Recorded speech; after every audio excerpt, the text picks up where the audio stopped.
First off, I wanted to ask you kind of like, what are you guys showcasing over here? Is it kind of an outreach program, or what are you guys doing here over at GDC? Well, I mean, a number of different things, I suppose. We're talking up. Did you attend our talk this morning? I wasn't able to make it now, but So we're talking a lot about the developers that have come to work at Ouya, who have made games for you, who've kind of chosen to maybe use us as a sort of a second or primary publishing platform, and talking a lot about how we've just gotten over the 500 game mark, for example, in like 4 months, and things are actually going pretty well. So a lot of different things. do you have any post-launch thoughts about how things have progressed over the past few months?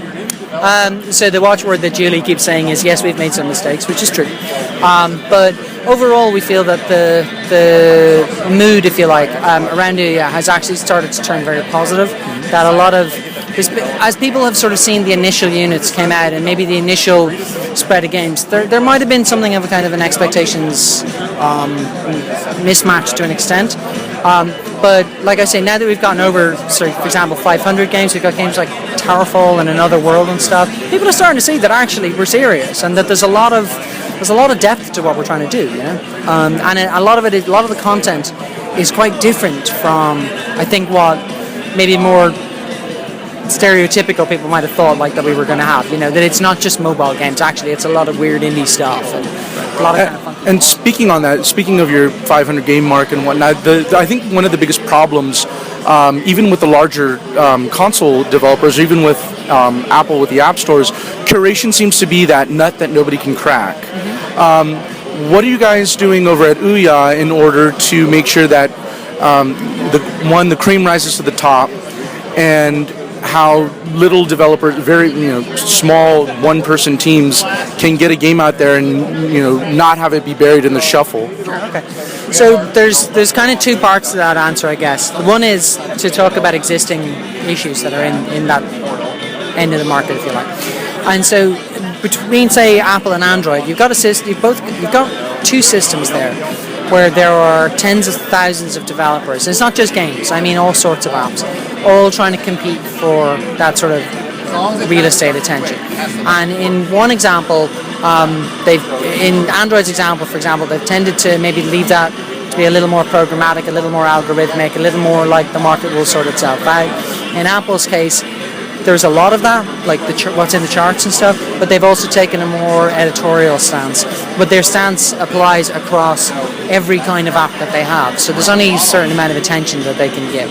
I guess for me personally, what we have as kind of advantages, we are very specifically about games and about game developers and game makers. We're very personally motivated, just as players ourselves, as designers, as developers.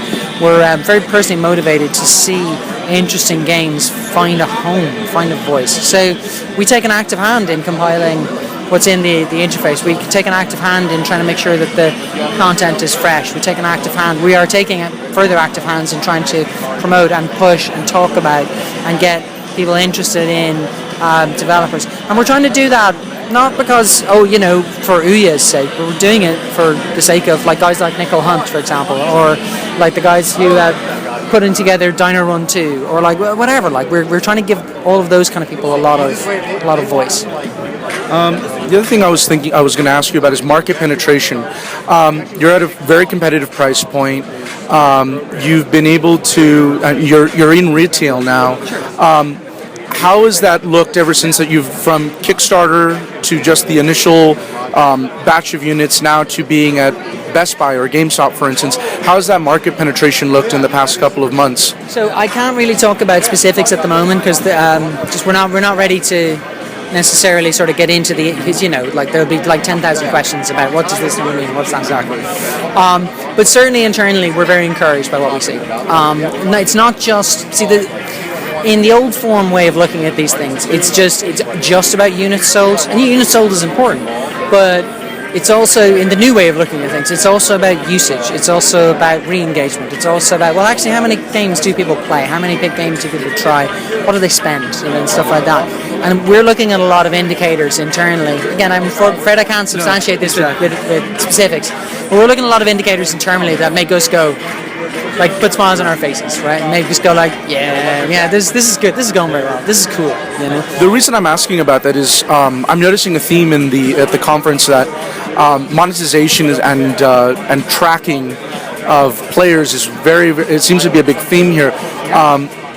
The question that I have for in terms of app development and for people wanting to develop for your platform, I think the real issue about units sold is because how do developers monetize, and how I know by having that try it for free model, how is it that developers can make sure that when they make a game for Ouya, they're able to make a return on what they're developing? Well, I mean that's a complex question, but let me give you an example. Okay, so at the moment in Appland generally, there is a tendency, I think, for developers to think in terms of like not just one model, but one way of applying one model of like free to play or something, right. And then judging their performance on a very rigid graph, like that sort of goes, you've got this many whale players, and you've got this, you should expect these kind of returns from this kind of broad base, and you should make sure that there are these many types of virtual good to sell, and blah blah blah blah blah. Okay, but actually the history of how free to play worked, say in the Facebook days, doesn't really support that. There is and was quite a lot of developers, for example, working in the Facebook space, who had like tiny audiences, but they were very passionate. Like they had like, my friend Carl Bunyan, for example, ran a football game, a soccer game for a few years, a soccer management game. Right. He had like an audience measured in like the thousands, like not like the millions, but the thousands. But he was certainly enough, because of the way he had designed the game, because of the model that he used, it was more than enough, and because his users were very passionate, it was more than enough for him to earn like a pretty substantial living doing it, and serve a community that really cared about the game that he was kind of playing, and all of those things, right? So it is not as simple as there are these many phones out in the world, therefore, right? I mean, there are, 20% as many iPhones out there as there are Android phones, but iPhones game monetize a lot better because they approach the problem much better than Android sort of as a platform does, right?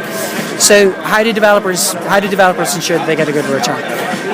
By designing games that are fit to do that, and which particularly are designed to engage like fans for real, like sort of not just sort of making some generic clone game, that conforms to a certain formula that casual players will just sort of play, but actually doing a real proper job of trying to make sure that, if they're going to make a space shooting game, that it's the best freaking space shooting game ever made, and it's built in such a way that people who really want to monetize with it and really want to support it can do so as much as they want. Right. My last question for you.